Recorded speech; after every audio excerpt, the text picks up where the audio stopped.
Ilmu Budaya. Perkenalkan, nama saya Angelia dari kelas 10 akuntansi 1. Sudahkah teman-teman melihat cuplikan video di awal? Yap, betul. Itu adalah tradisi masyarakat Tionghoa yang dilakukan secara turun-temurun.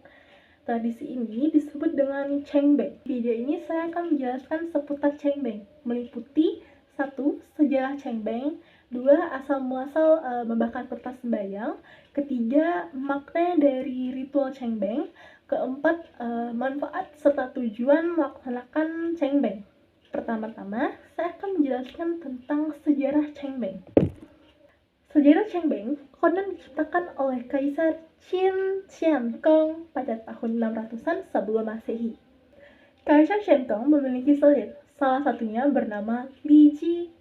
Li Ji sangat haus dengan kekuasaan. Ia menginginkan putranya memegang tahta dinasti Qin. Sheng sebagai putra mahkota yang kelak akan menggantikan sang kaisar telah Li Ji racuni secara paksa.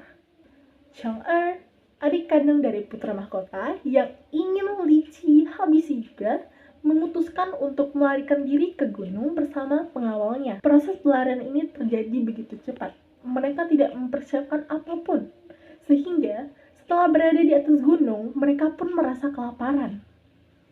Lalu, salah satu pengawal dari Chong-er bernama Jie Chetui maju untuk membuat atasannya menjadi lebih tenang dengan cara ia memotong salah satu bagian dari tubuhnya, yakni paha, dan memasaknya untuk Chong-er agar Chong-er tidak kelaparan.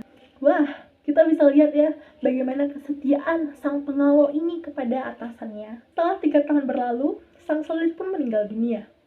Chong-er dengan para pengawalnya yang telah hidup dengan kondisi yang sangat berat di atas gunung pun dijemput oleh pasukan tentara untuk kembali ke istana. Chong-er pun mengajak Jie Chetui untuk kembali ke istana, namun Jie Chetui pun menolaknya. Jie Chetui berpamitan kepada Chong-er dan memberitahu bahwa ia memutuskan untuk tetap tinggal di gunung bersama ibunya. Ketika Chong-er kembali ke istana, ia pun ingin mengundang pengawalnya yang paling setia, yakni Jie Chetui, untuk ke istana.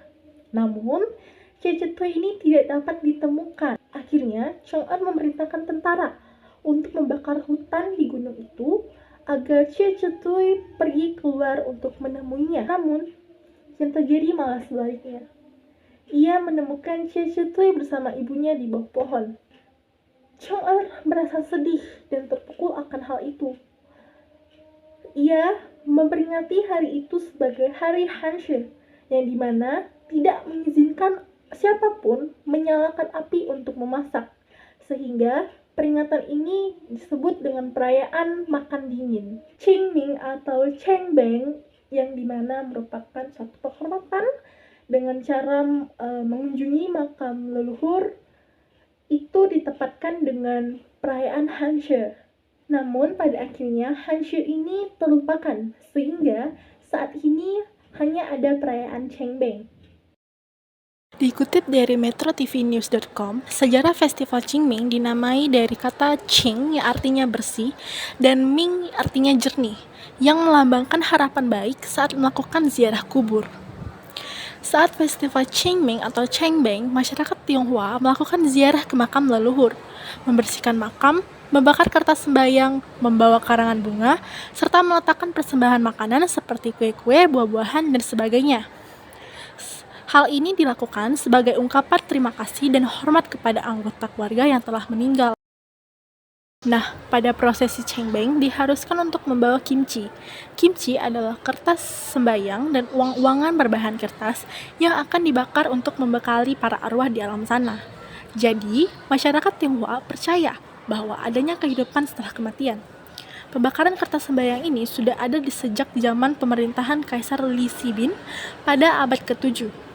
Menurut legenda, Kaisar Li Sibin sempat mati suri dan menceritakan bahwa ia bertemu dengan ayah, ibu, dan leluhurnya yang sudah lama meninggal, dengan kondisi yang sangat menderita kelaparan, kehausan, dan kekurangan.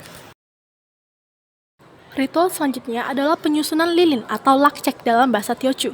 Ini memiliki makna sebagai lambang dari penerangan yang dipercaya akan menerangi jalan roh para leluhur di akhirat.